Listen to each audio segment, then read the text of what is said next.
তারে কুপ্রস্তাব তো ভালো কথা, তাকে আমি চিনিও না। আমি তকবি ২ নং ওয়ার্ডের একজন সাধারণ ব্যবসায়ী।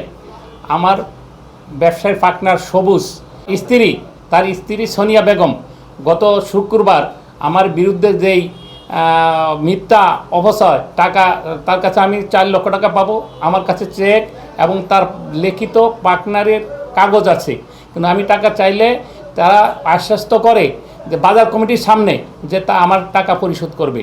পরিশোধ করতে যায় আবার যখন আমার যারা কিছু লোকে তারা ইনফ্লুয়েন্স করা যে আমি তার থেকে টাকা চাইছি দেখে তারা বলছে যে টাকা দেওয়া লাগবে না, আমার নামে মিথ্যা তথ্য দিয়া আমাকে হাওপূর্ণ করার জন্য, ব্যবসায়ীভাবে ক্ষয়ক্ষতির জন্য আমার বিভিন্ন রকম সংবাদ সম্মেলন করে আমার বিভিন্ন হাইপূর্ণ করার পরে আমি প্রশাসনিক এবং আমার সাংবাদিক ভাই করে আমি বলেছি, যদি আমি এরকম কোনো তার বিরুদ্ধে বা তার কাছে এরকম কোনো অঘটন ঘটে থাকি, যদি সাংবাদিক ভাইরা এবং প্রশাসন এবং বাজার কমিটি যদি এর বিন্দু পরিমাণ 1% সত্য হয়, তাহলে আমাকে যেই কোনো সাজা দিবে আমি সেটা মাথা পেতে নিব।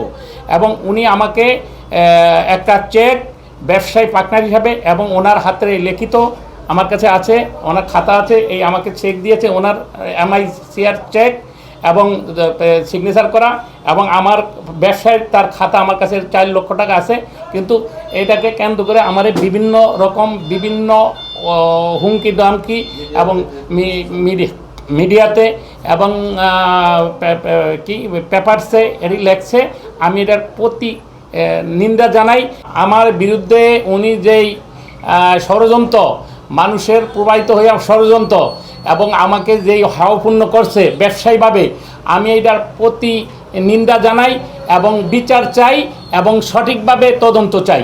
তারে কুপ্রস্তাব তো ভালো কথা, তাকে আমি চিনিও না, তবে মৃত্যুর দিন তার জানাজায় গেছি, সেখানে জানাজার যেই হুজুরে জানাজা পড়েছে উনি বলছে কোনো ব্যক্তির কোনো আপনার রাইখা কী কয় দেনা রাইখা আমরা জানাজা পড়বো না, তবে ওনারা ওইখানে বলছে যে আমরা যার যার দেনা আছে তাকে দিয়ে দিব।